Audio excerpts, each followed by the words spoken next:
പിന്നെ മനുഷ്യനാണ്, സ്വാഭാവികമായിട്ട് എൻ്റെ ഫാക്ട്സ് റോങ് ആണെന്ന് പ്രൂവ് ചെയ്താൽ ഞാൻ തീർച്ചയായിട്ടും ഞാൻ ഇതുപോലെ പൊതുസമൂഹത്തിന് മുമ്പിൽ എൻ്റെ ഭാഗത്ത് തെറ്റുപറ്റിയുണ്ടെങ്കിൽ ഞാനത് ഏറ്റുപറയും. വീണയെ പോലെ ഒരു സംരംഭകയെ അത് ബുദ്ധിമുട്ടിച്ചിട്ടുണ്ടെങ്കിൽ അവരുടെ മാപ്പ് പറയാൻ എനിക്ക് മടിയില്ല. കുഴൽനാടന് വൻ തിരിച്ചടി. മുഖ്യമന്ത്രിക്കും മകൾക്കുമെതിരെ വിജിലൻസ് അന്വേഷണം ആവശ്യപ്പെട്ടുള്ള ഹർജി തള്ളി. ഹർജിയിൽ അന്വേഷണമില്ലെന്ന് തിരുവനന്തപുരം വിജിലൻസ് കോടതി. എക്സാലോജിക് CMRL ഇടപാട് സംബന്ധിച്ച് കോടതി നേരിട്ട് അന്വേഷണം നടത്തണമെന്നായിരുന്നു ഹർജിയിലെ ആവശ്യം. കോടതി വിധി തിരിച്ചടിയാണ് എന്ന് സമ്മതിക്കുന്നു എന്നാണ് മാത്യു കുഴൽനാടൻ ഇതേക്കുറിച്ച് പ്രതികരിച്ചത്. അതിൻ്റെ വിശദമായ ഉത്തരവ് ലഭിച്ചിട്ടില്ല. വിശദമായ ഉത്തരവ് ലഭിക്കുന്ന മുറയ്ക്ക് അതിനെ സംബന്ധിച്ചൊരു പ്രതികരണമായിരിക്കും നന്നാവുക.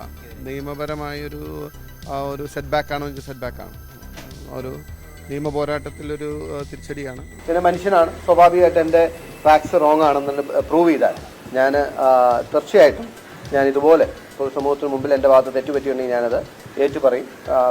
വീണയെ പോലെ ഒരു സംരംഭകയെ അത് ബുദ്ധിമുട്ടിച്ചിട്ടുണ്ടെങ്കിൽ അവരുടെ മാപ്പ് പറയാൻ എനിക്ക് മടിയില്ല.